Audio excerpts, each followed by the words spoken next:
Hey guys, and we're back. Friday Favorites is back. We are back with live trainings, which is done on Fridays. If you guys are new, here's what we do, right? So we'll really quickly, we'll do a quick collective card pull. It's a 2-minute thing. And then we jump into a topic and we're going to talk all about it. So this week's topic is all about boundaries. Okay. Now, actually, not every week we'll have a topic. Some weeks we might do Q&A. Okay. And it's not every Friday. So make sure you stay tuned so you know when I'm live. I'm only live in the Facebook group now and on YouTube. I'm no longer doing the live trainings on my Facebook profile, and I'm no longer doing live trainings on my Facebook business page. You have to be in the Facebook group or on YouTube. You can pick which platform works for you, but you have to be in one of them. Okay. Oh, all right. Hold on 1 second. Let me just, it says we're up on the Facebook side, just refreshing the screen. 1 second, because I'm on both the platforms. Awesome.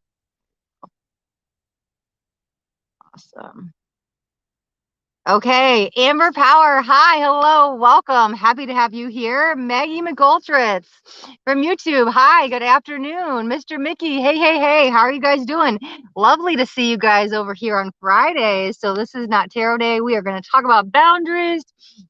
They're with me on Tuesdays when we do tarot readings. But we actually, you know what? I lied. Well, I didn't lie. We're going to do a quick collective card pull before we jump into today's topic. So I have my Law of Attraction deck here. We're going to do just a real quick collective card, and then we'll jump into today's boundaries conversation. Okay. So the collective card is joy is the ultimate creator. Do not forget to bring joy into your life. Do not, this will block your sacral chakra so bad. I had all my chakras like good in alignment, but I was like so busy and so with work, and I forgot to bring the joy in my life. I was like in business hibernation. And the second I took a step back outside of work and found the joy again, my business started booming. So joy is literally, it's so important, guys. And it will help you unblock your sacral chakra in case that's going on. All right, guys, that is the collective card pull. Okay, Christopher Lytle, hi, hello, welcome. I'm watching She-Hulk. Okay. I guess that's a compliment. I'll take it. All right, awesome. Thanks, Mr. Mickey on YouTube. So let's talk about boundaries. Okay, I've kind of been talking about it on the social media platforms all week. If you guys missed it, no worries. Let's talk about it right now. So what is a boundary? A boundary is a healthy line, something that you state. It's something that you decide. It's something that someone may not cross. So imagine as a line. This is what is not okay with me. This is my safety. This is my security. This is my emotional need. This is what I need for myself. This is my line. You may not cross it. Okay, and we'll talk about what happens when you cross it along the way. So that's what a boundary is, just something you define as your limit. This is too much. I can't do this anymore. This is my limit. You cannot cross my limit. So that's what a boundary is. Let's talk about what happened when you have no boundaries, okay? So people could negatively influence you. You could even be manipulated by others. Sometimes you feel taken advantage of. You could be really tired, depleted, drained for no reason, just sleeping all the time. You could be doing what other people are wanting, right? You don't know how to say yes. And so, I'm sorry, you don't know how to say no. And so you're constantly saying yes. And so you're just giving in either to temptation or what other people are doing. You're like, God, I really don't want to do this. So either doing what other people say or you don't know how to say no. Sometimes it's a mix of both. All of this, what it can do, it can make you to start not feel so good about yourself because you're not doing what you want to do. You're always giving to everybody else. You're bending to everybody else. So self-esteem, self-worth, stuff like that can happen along the way. You may also start to feel taken for granted. People may be using you, right? You might be feeling like you're taking a second seat, the back seat in your own life, like somebody else is driving the show there, okay? So these are some things that happen when there are no boundaries. Sorry, guys, I'm on a couple of platforms. I'm kind of just checking them both. Okay. Oh, yeah, let me check with these comments real quick. Okay. I'm learning this now, and this is amazing. Amber Powers from YouTube. Awesome. Amber also says, I live with no boundaries. It's awful. I totally agree. And I'm going to go on my personal story here in a moment with boundaries and how I've set them in and how they've evolved. So I totally feel you with the no boundaries, and now you're learning it. That's amazing. Okay, Chris Lytle says, you had great timing to lift my spirits, by the way. Amazing, beautiful. Look at that beautiful divine timing energy. I love it. I love it. I love it. Okay. All right. Cool. Okay. So we will keep going. Benefits of boundaries, right? It builds trust in relationships, right? Because people might think you're a pushover and they can walk all over you when I'd be in the doormat. The second you have the boundary and they're like, oh, I have to step back and respect you. I have to trust you. It can like rebuild relationships. It builds them up healthy, right? Especially if you're in a toxic relationship, putting that boundary in place can now form a toxic relationship into healthy. It can open up communication. All of a sudden you may have effective communication. We weren't communicating before. I was just doing whatever you wanted. I didn't know how to say no, right? Those examples. And so now we know how to communicate effectively, right? Which allows you to take back your power. It can build up self-confidence. It can build up self-worth. You find your throat, right? Your throat chakra could be blocked. You find your voice. I didn't know how to speak up for myself, right? Especially if people are walking all over you. I can actually provide safety, especially if there's any physical harm. It doesn't even have to be physical. It can be emotional or mental safety, but that boundary can make you feel safe and secure. Okay. It can be a form of self-care because again, if you're putting everybody else first and you've got to take care of you, then what kind of self-care are we actually providing? It really just allows you to be formed. Okay. I'm sorry, allows you to be you. Let me see. Okay. All right. Sorry. Just checking back the comments. Okay. Awesome. Chris Lytle says, amen. Love it. I love it. I love it. Okay. So we will keep going here. How to set boundaries. Okay. So basically I have like a 4-step process here. So I want you to look at your personal beliefs. I want you to look at your values. I want you to look at what's important to you. And this is where you're going to know what things aren't being honored, right? Maybe I really, really value communication, but this person is not communicating with me well. Maybe honesty is so important and I'm dealing with somebody that lies all the time and manipulates. Find out what's important to you. Look at those values, look at those beliefs, and you can see, oh, this person is not in alignment with me. Maybe they're a give, give, give, give. Or maybe you're always give, give, give, give because they're always taking, taking, taking, and you need that equal balance, right? Maybe balance is important to you. Look at your values, look at your morals. This is the first way to see what values, what boundaries you need to put in place, okay? The next thing you do is you establish that line. What is that limit? What is something that they pushed it too far, right? This is where you create that boundary because you reflect back to your morals and beliefs, which ones aren't being honored. And then you say, okay, well, now how do I need them to be honored? Here's where you create the line. Here's where you create the boundary, okay? Now, here's the hard part. Step 3. You have to go communicate that boundary. You have to put that boundary in place, right? It's all like, okay, my boundary's not being honored, so here's my boundary. But wait, if I don't enforce it, then how does it be honored? How does it be true? This is where you actually might have to sit down and have a real, raw, honest conversation with someone and say, hey, here's how I feel. I'm not feeling respected. I'm feeling taken advantage of. I'm not feeling good about myself. Like whatever it is, all those I statements, let people know how you feel. And then you say, okay, I'm feeling this way because, so I need you to please do this for me. And that's where you say that boundary, okay? So this is where we're going to build up that confidence, work on the throat chakra. Because now we have to communicate to that person the boundary, okay? And actually, maybe even the fourth part is a little bit testing, right? It's going to challenge you a little bit doing these 4 steps, but it's good because true growth always happens outside the comfort zone. So we're going to get a little uncomfortable, but you're going to clear out your throat chakra. You're going to build up your solar plexus. Like you're going to find yourself. You're going to be happier than ever. Trust me, okay? The 4th step. Well, not everybody wants to honor those boundaries in the conversation. Let's say you have a good conversation, like, yeah, I got you. Okay, I had no idea I was doing that. Like, my bad, yo. Like, sure, I will be better at this. But then tomorrow, next week, next month, whenever it is, they do it again. Okay, well, maybe one time you kind of remind them, they keep doing it. They don't learn. Oh, I'll never do it again. I'm sorry. Now, what happens when they cross that line? You cannot fold. You cannot cave. You have to keep your boundary in place. Are you going to allow them to continue to walk all over you? Or are you going to say, hey, listen, what happened to that boundaries conversation we had? Remember, it was such a good conversation, right? Like, are you going to go back into old patterns? That 4th one can be the hardest. There's a lot of testing energy. Like, can you hold your ground? A lot of people, this is where they struggle. They build a boundary, they say it, but then somebody doesn't honor it. So now what? Now that's where you stand strong in your power and you don't fold and you don't cave and you have to go reinforce it. And sometimes for some people, there might even be a 5th step and it might be creating another boundary on top of that boundary, which I'm going to get to in my story in just a moment. Okay. There's a couple things I also want to remind you of. Okay. So remember, Okay, let me say this first. Okay. Because some people are like, oh my God, boundaries and self care and putting myself first, like that's selfish, right? No, no, no. Okay. I want to correct this a little bit. And let's talk about it for a second. Okay. The true spiritual path is of self. And I don't mean to be selfish in a negative way. If you're doing something ill will, malicious, and you're being deceitful, sure, that can be selfish. But putting yourself first is not selfish. When you get on an airplane, they always tell you to put your mask on before a child's, because if you are not okay, how can you help that child? Now, I'm not saying when you learn how to say no, you have to say no all the time. There are times you say yes, there are times you say no.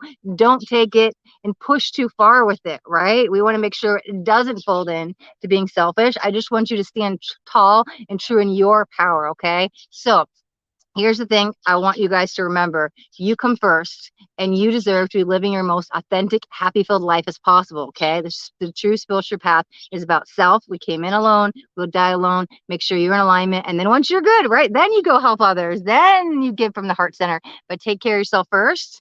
And then once you're good, like continue to go spread that joy. Okay. So just remember, you come first. But here's the other thing. There's one more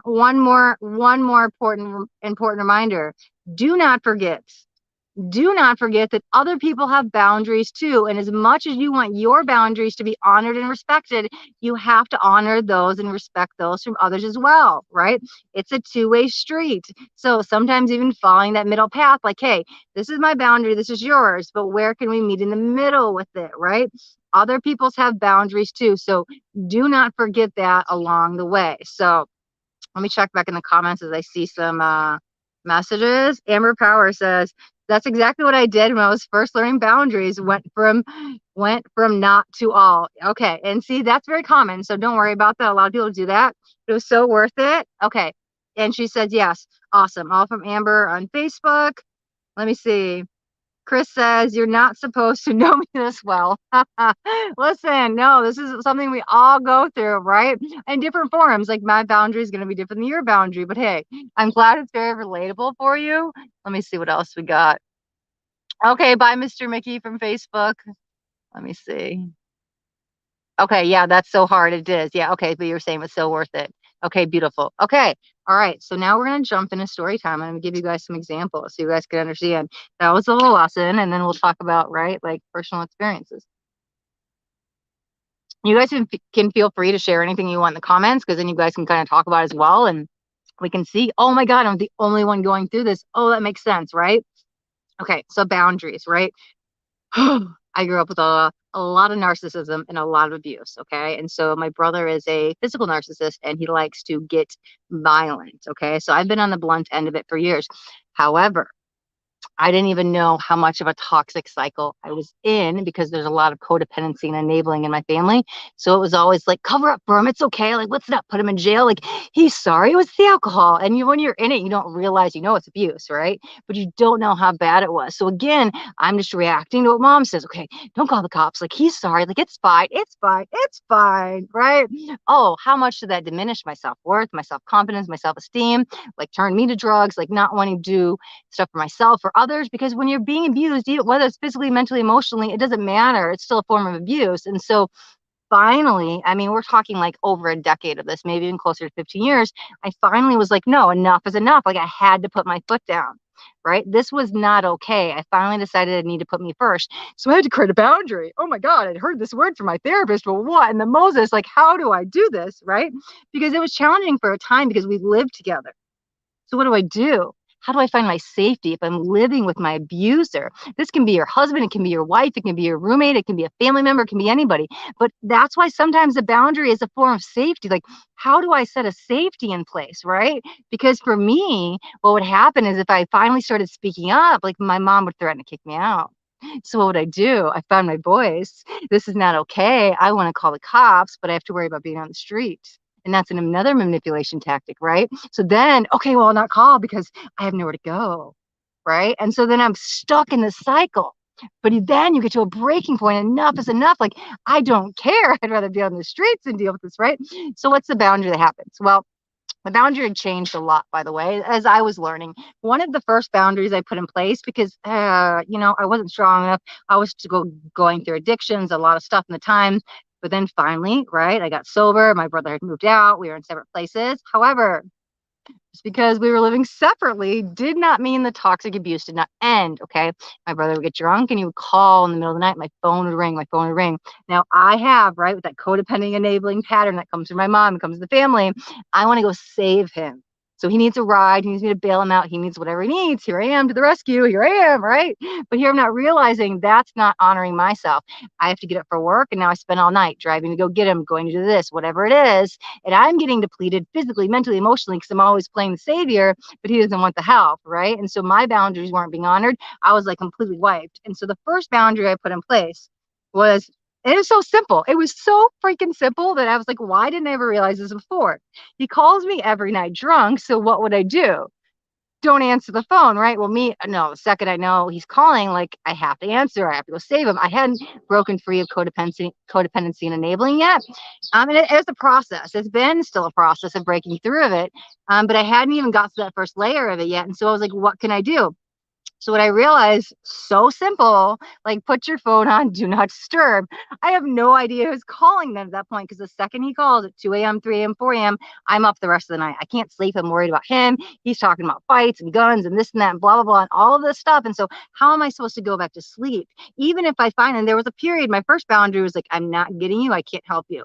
It was easy at that point. I have a car. But then again, I'm up, I can't sleep. I'm worrying, it's stressing me out. And again, all my self-care is lacking because I'm not sleeping, and it messes up my whole day at work the next day. So my first boundary was, oh my God, put your phone on do not disturb. And so 10 p.m., I go to bed early, 10 p.m. to 6 a.m., my phone was on do not disturb. And so I'd wake up like 1,000 calls and 1,000 messages, but hey, I got a good night's sleep. And I guarantee you my stress wasn't as strong during the next work day. Sure, I was kind of worrying what it is, but because at that point, he was probably passed out. So there's no point in calling him back. And he was like, oh, he's not going to remember what happened. So the first boundary was do not disturb, right? Gave me some peace of mind. It got me my sleep. I started feeling more strength again. I wasn't always stressed. I wasn't always tired. I wasn't always worrying about him. I didn't have to go save him and fix him and enabling all of that stuff. And it helped me to peel that first back layer of codependency, right? Because again, my families were like this, but sometimes this can be bad when you're all like completely entangled too many times, like too many crosses, like everything's crossed, and it was like really bad. Okay. So this worked for about a year or so, but then it continued to happen in other layers. And so as I had to keep enforcing my boundaries had to grow.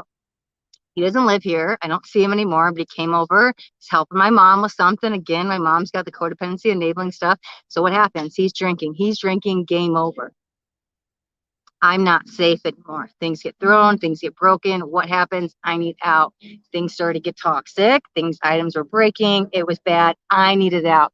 Now, I'd never really called the cops because, again, if I called the cops, I was going to get my ass beat. So why am I going to call the cops?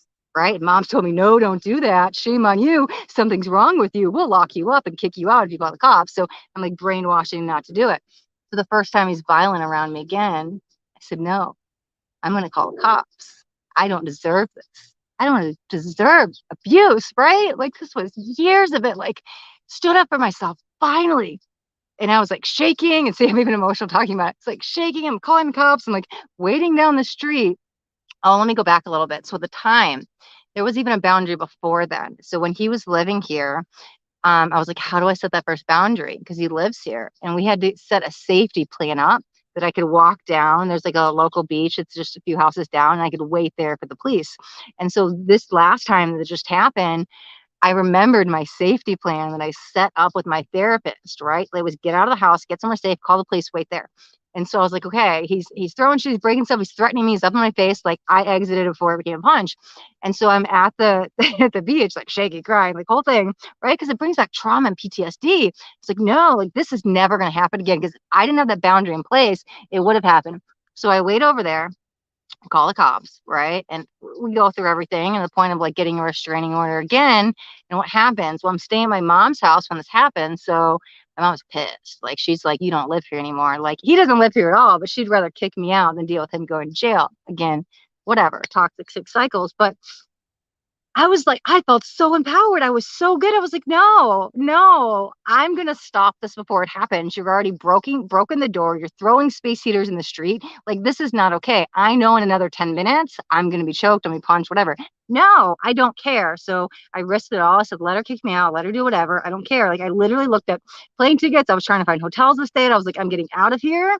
I was like, well, I was trying to move to Arizona. And so that's why I was looking at plane tickets, but I was looking at hotels, U-Hauls, like I'm done because I knew that next step was I'm going to be kicked out. But I wasn't going to let fear, and this is why I want to talk about this. People let fear stop them from placing boundaries. And it doesn't have to be a physical safety thing. For me, it was, but other times it's manipulation. Like mind manipulation can be just as bad. It doesn't have to be something as extreme as this, guys. Boundaries can be, oh my God, somebody's walking all over me. I just need to learn how to say no. It can be very simple, but I'm using these extreme examples. Like one, they're my real life, but two, you can see like boundaries, how important they were. So I was like, I risked it all because I was like expecting to have nowhere to go. And I called the cops and I said, no, that's it. And I even stood up to mom and I said, listen, it's restraining order time, right? Like this is where we're at. I can't be around him anymore. I do not feel safe. This is a safety thing. You want to kick me out? Fine. Give me a few days. Let me pack up my stuff. I'm gonna get on this plane. I found a hotel to stay out there. I'm getting a U-Haul. Get everything down there. And I saw the plan. I was like, I'm not gonna let you intimidate me anymore. I'm not going to live in fear because fear stopped me for years. It stopped me from creating a boundary. And I stood up and things changed, right? At first, I mean, it took a few days before my mom like actually took me seriously. And I don't know if she still fully does because again, that's her stuff and I don't need to get into that, but I'm in the wrong. So it's just narcissism. It's just, if you guys know what I'm talking about, Ree's the golden child. And that's a whole other lesson on narcissism. And maybe we'll talk about that another day. But I even had to take that a boundary a step further, right? Because it was basically like, if you want to live here, he can come in and we're not getting the restraining order. So basically where I'm at now, he's still blocked. Oh no, I had to block him. I blocked him from my cell phone. I blocked him from social media because he was threatening me. He's like, I'm going to write all these bad reviews about you. I'm going to fuck up your life. And just like nonstop. I'm like, yeah, okay. This is crazy. This is my brother, right? Because I called the cops. And so I got threatened everywhere. So again, what was a boundary? I'm going to block you. I'm going to block you. You can't call me. You can't text me. You can't get on my Facebook. You can't get on my Instagram. You can't get on my anywhere, right? He's blocked. Okay. But I'm still at my mom's at the time. And I'm like, well, what do I do? He shows up. Like, I don't feel safe. And the next thing was he had to get permission to come to the house. Like, he couldn't be here if I was here. And I would leave if he was there. And we did this for months. And it stayed true.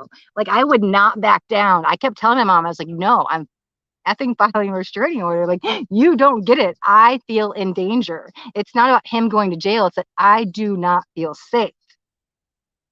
And so that final boundary was, you can't be around me. I had to completely remove myself from the situation because do not disturb only got me so far.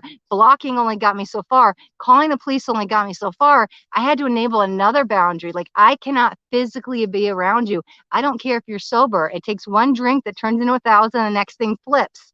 I don't want to risk that. I can't trust that you're going to be sober. So for me, and this is all the way in the extreme examples, I can't be around you. Like, I will love you from over there.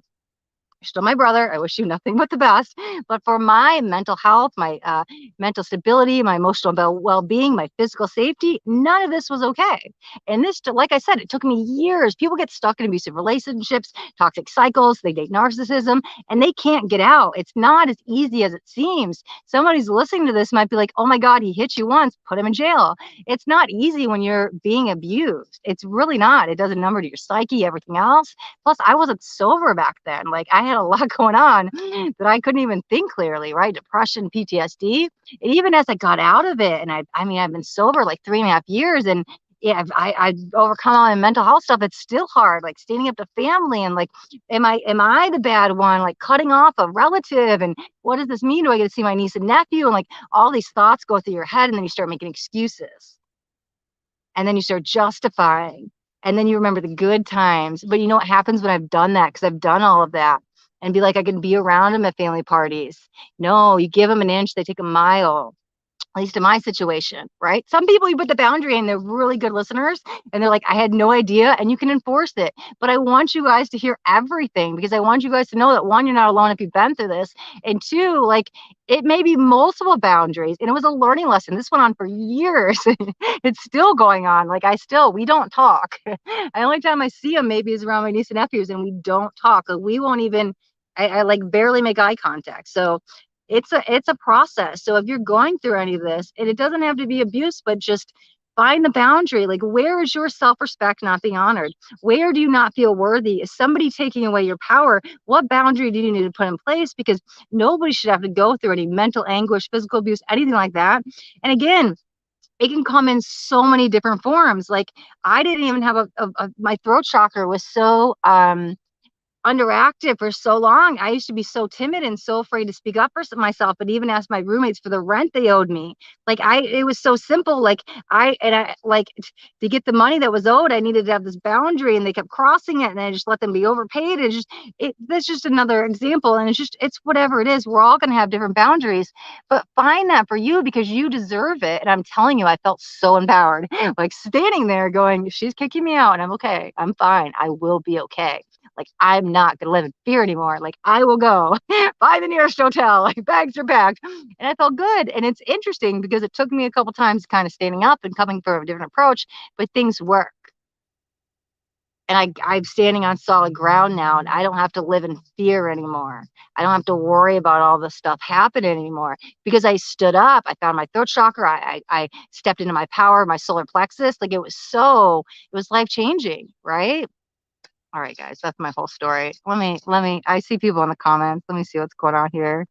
Okay, Amber Power says, I can relate to your story a lot. Yes, yes, yes. Smiley face. That's amazing. Congratulations. You have 4 years next month. I can relate to you so much. Congratulations on your sobriety. Okay, yeah, your kid's dad. Wow. Okay, hold on. So what if they're an ex-Golden Glove boxer that has been like a father and has become super narcissistic? Life really has been a dick to him, and no matter how much I try to communicate, it's always my fault, and I cannot picture letting him be homeless at the moment. So that's very interesting. Yeah, I can relate to it because sometimes we think, because when I've been that codependent patterns, I'm like, well, what happens if I let go? What would happen? In your case, they would be homeless. But what's going to happen if you keep bailing them out? I grew up with such entitlement. So my mom always bailed me out when I was in with the drugs and stuff. She paid for all my lawyers and all of my jails, and I never got told no. And like, I grew up never being grounded or punished. And so I never had that moment to like fall on my face and learn. So I'm assuming for my mom's approach, like why she always goes in and plays savior with my brother is because she thinks she's helping him to some degree. And she's maybe doing the best that she believes is possible. And that's fine. But again, I see it as they're going in and fixing. He thinks it's okay. Right. And so you may be going in and be like, well, I don't want to be homeless, but maybe some of that person needs to hit their rock bottom. Like for me, I feel if my mom would have like let me fall on my face, I might have learned sooner. Like my brother knows he can keep getting away with stuff because mom's always going to bail him out. That might be your situation. The thing is, you say he's become super narcissistic. It's hard to talk to a narcissist, right? I kept wanting to talk to my mom and have her hear my feelings and understand what I'm saying. She just never got it. And I kept telling myself I need to talk to my brother. He won't listen. You can't get through to them. It's just, they're not going to hear it. They're going to make it all about them. Because I cried my eyes out and sent him this really long text, poured out all of my feelings, and he turned it all around on me and threatened me again and made it all about him. Narcissists aren't going to get it. And sometimes we have to walk away. Sometimes that is not a situation. It's just too toxic, and trying to get your voice across, you can try, but that's not a good approach because they're never going to get it. Okay. Yeah, I hope that helps. Okay, just go. I'm sorry, I'm behind on some comments. Okay, we got right. I started putting myself in life is so much enjoyable. Still need reminders though. Thanks. You're welcome. Because that's the reminders, because that's why that step 4 is like enforcing it, because sometimes we forget and things are good and then we need the reminder. Okay, beautiful. We got yes. Okay. Okay, awesome. Let me go back to the bottom of the comments. I think I got caught up on them all. I'm glad this was relatable to you, to so many of you guys. Let me see. Okay, great video, great story, great video. Jose, thanks for tuning in. Appreciate it. Chris Lytle says same. Awesome. Yeah, I'm glad you guys can understand about that. So here's what I want to leave with you guys, since I'm caught up in the comments. Final thoughts. Reflect back on your values. Reflect back on your morals. See what is not being honored. See where you don't feel in alignment with your truth, and figure out where do you need to create a boundary. It might not even be with a person. It can be a job. It can be a place. It can be a thing, right? Maybe you need to put that boundary in yourself. Sometimes we self-sabotage and we get in those bad patterns and we keep doing the same thing to ourselves. I need to set the boundary within myself to get out of the negative mindset, or stop being lazy, or like whatever it is. Like, find the boundary that you need to create, and then hold yourself to it. Like I said, that 4-step process, sometimes 5. Again, you have to kind of hold themselves to it as well. Okay. All right. Oh, you're welcome, Amber. Thanks for tuning in. And yeah, if anybody wants help setting a boundary, I've got worksheets on this. I do it with my coaching clients as well. I will drop a link into the comments with my, it's a free awakening call. It's a 15-minute call. We can definitely talk about where you need boundaries, how to set the boundaries, and look at all that stuff as well. So I'll make sure I drop that in the comments. But other than that, yeah, thanks guys so much for watching, and until next time. And if you guys got anything out of this video, do me a favor with that thumbs up button so I know you got something that resonated. If you guys haven't already subscribed to my channel, make sure you hit that subscribe button, and there's a bell too. I want you to hit the bell, a YouTube channel, hit the bell and turn on all notifications. Because I do daily videos over on YouTube, and I don't want you guys to miss out on any upcoming messages. The next message just might be the message you need to hear today. Oh, looks like we have one last comment. Elise says, sometimes doing the activity that we want then forces our self-expression will put us in alignment. That's very true, right? Because you're doing something you want instead of going against the grain and doing something that somebody else wants, right? I've been in that pattern. Keep doing what everybody else wants, and I get miserable because I haven't done anything that brings me joy. It took away my joy and underactive my sacral chakra. So thank you very much, Elise, for adding that. You guys have a beautiful day. Until next time, be blessed.